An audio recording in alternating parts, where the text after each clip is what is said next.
Now this video may not be as action-packed as some of our previous entries, but I think it'll be amongst our most exciting as we unveil Ringrunner's robust customization system. Hull customization is at the heart of what makes Ringrunner such a deep game. Every hull basically acts as a new template. In terms of other popular games, you can think of these templates as a unique set of specialization or talent points. The talents you select for your build are actually pieces of equipment that you've bought or found throughout your travels. Now there are going to be at least 65 hulls and over 300 abilities, so the possibilities are practically endless.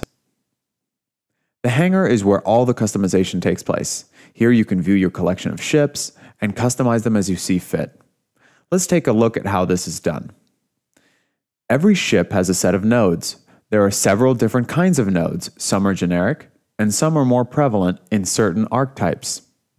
You will find, however, that many ships are hybrids that combine the node types of more than one archetype. When you select a node, you're immediately presented with an appended list of relevant equipment.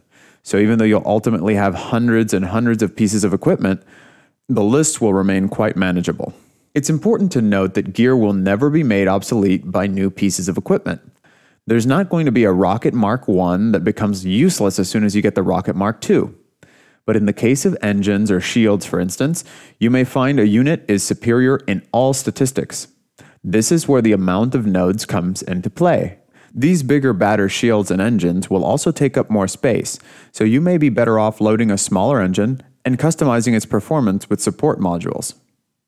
Unlike most games, every ability in Ringrunner, apart from special Sage abilities, are directly linked to a piece of equipment. And nearly every piece of gear you'll find has either an active or passive ability. We've taken special care to ensure that even passive abilities won't be dull. They can drastically change the way a ship operates, or add fun new elements to complement your build. Because every piece of gear potentially comes with a radically new ability, we keep all the necessary information handy. By pressing Y, you will open up a description of the equipment piece, as well as information about the ability it contains. Pressing Y again on the ability will give you specific information about that ability. Once you've chosen a skill, you can easily bind it to whichever button on the controller you'd prefer. We've left as much of the controller open to the player as possible.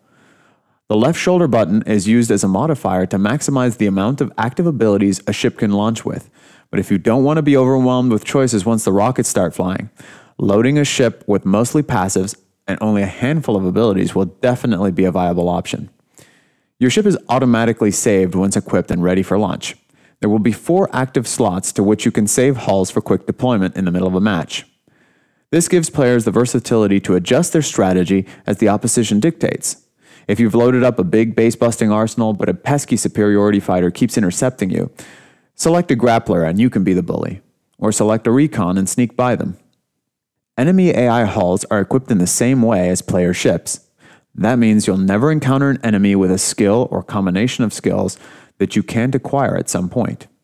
Even so, there are enough combinations to still be occasionally surprised by an opponent's strategy after hundreds of hours of played time. The fact that both players and AI are drawing from the same exact pool of abilities, gear, and hulls grants Ringrunner a sort of realism that helps set it apart from other games.